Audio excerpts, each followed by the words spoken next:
Right. Hi, my name's Zane, and this is my project, which is about food web. This is fishing boat. You'll get onto that later. Phytoplankton, crab, cutie fish, shark again. See this. Get onto that later.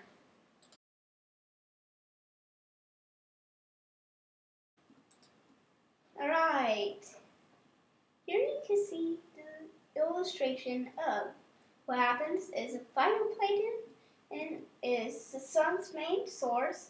So what will happen, the sun reflects onto the microorganisms and it's turned into phytoplankton, and the phytoplankton goes to the bottom of the sea. It goes to the crabs. The crabs then eat the phytoplankton, grow some protein, maybe populate it a little bit, and then what happens is some fish come to eat it, and then they get their protein from that, which is kind of bouncing up, but what will eat the fish is sharks, and then what eats the sharks is humans. But the sharks eat both crabs and fish, and the humans will eat the sharks because they want shark fin soup.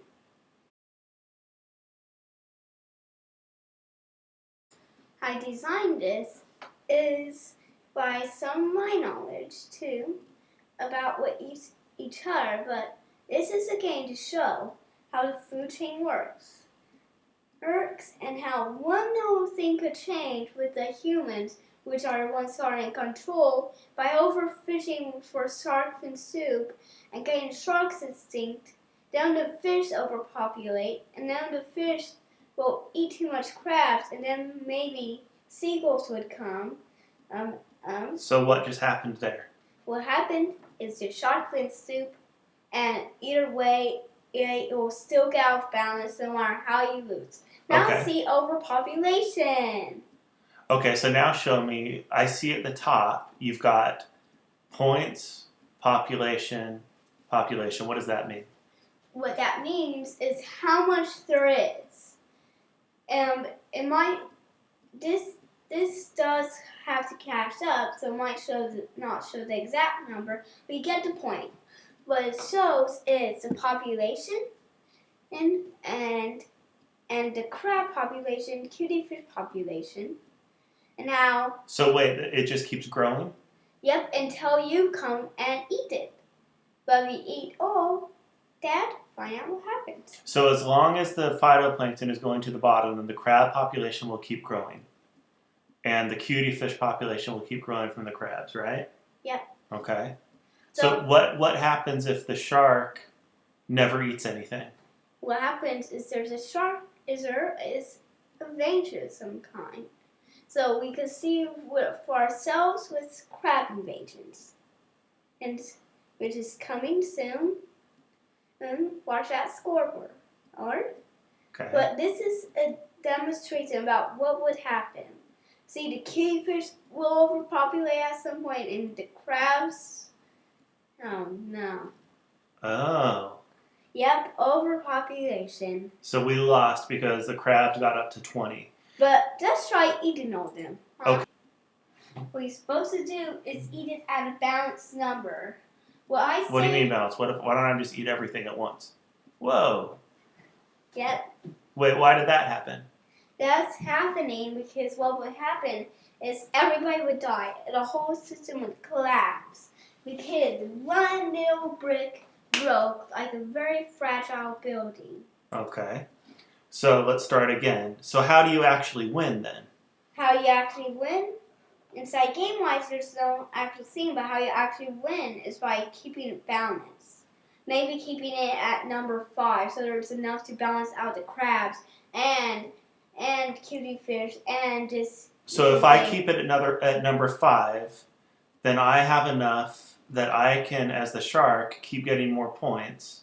And keep on. And the system survives too. Yep.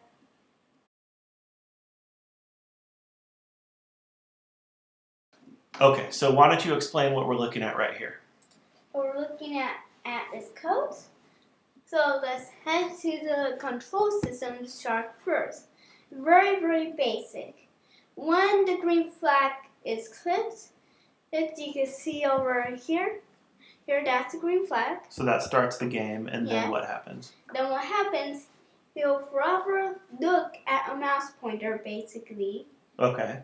And he'll forever move forward. So once the game starts, wherever I move that mouse pointer, then the shark follows. Yep. Okay.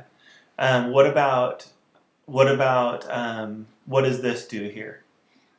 See, if he eats something, then he'll change his point Yum Yums by I1, which is basically adding 1 point. So how does he trigger that to happen? What does he have to do? What he has to do is touch, say, his prey may be a cutie fish or a crab. Okay. And when this is clicked, that's basically saying Y to 10 so you don't just retouch something again. What does that mean, Y to 10? What's Y? What's Y is how high are you? Oh, okay. And what about this? I see like size to 30%. What does that mean? What that means is he can have a stabilized size throughout the whole game. Set size to 30 is basically setting his size to 30, making him as big as 30 meters or 30 pixels long. Okay, so that's how you made the shark. So, and that's how you made the shark move. But other stuff moves automatically. So tell me about, for example, the cutie fish. How did you make the cutie fish work? Now this was a bit harder. Now let me see when I start clone. That means how he repopulates his clone himself. How he randomly moves is when the green flag is clicked, he'll be able to turn with the rotation style all around, which means he can turn always, turn upside down and things. Okay. And then he'll forever move. And does it just turn around at random, or do you have to tell it to turn a particular amount? You do have to kind of. How did you do that? How do I do that? Is by, if he's touching maybe the sky, he'll turn around and change y by 50, which is basically obviously ups by minus 50. Which is obviously heading up. So that means he'll head down and he'll turn like 15 degrees. Okay. Clockwise, I think. Yeah, that's clockwise. Okay, so that's how he turns when he hits a boundary. Yeah. And then what does this do here? What does this do? Say if you touch him and you're a shark, he would not exist forever. Or what would happen is when the green flag's clicked, it's forever. If he's for eternity, if he's gonna touch the shark, the code would happen that the cutie fish would not show up, which is what the hide code is. Okay. Change cutie fish population by -1. So that's how you got these numbers to go up and down. Yep. Okay. Yep. Okay, so let's see, what are these things about how you lose? These are failure things that we all saw popped up. Those look pretty simple, those ones.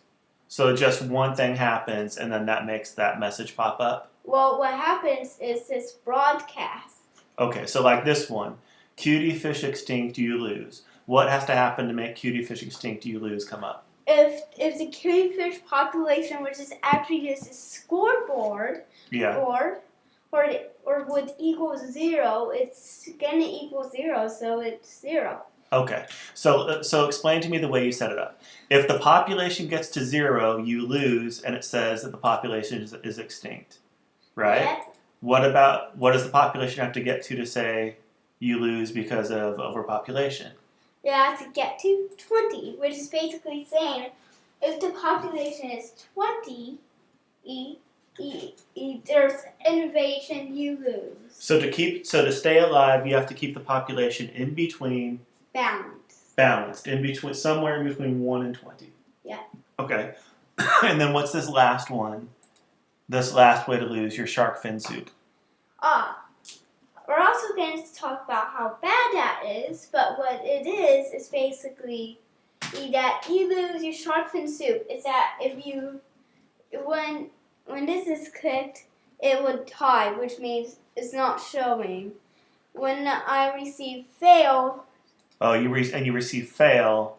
Or say show stop. Yep, that's the broadcast fail of touching fishing boat. Okay. Which the fishing boat is this thing. Okay, so wait, explain that to me piece by piece. So this is a code that is attached to the shark. This means that if what happens, then what will happen? It means when the green flag is clicked, if it's touching a fishing boat, it would broadcast fail. Fail. And then fail activates this. Okay. And say show stop all. Okay. So it stops the game. Yep. And it shows this message. Yep. Your shark fin soup, you lose. Okay. Is there any more you want to learn? I don't know. Is there anything else? Any other stuff that we haven't talked about in the way the game works? Well, one of the things is the fishing boats those work a bit different than the craft.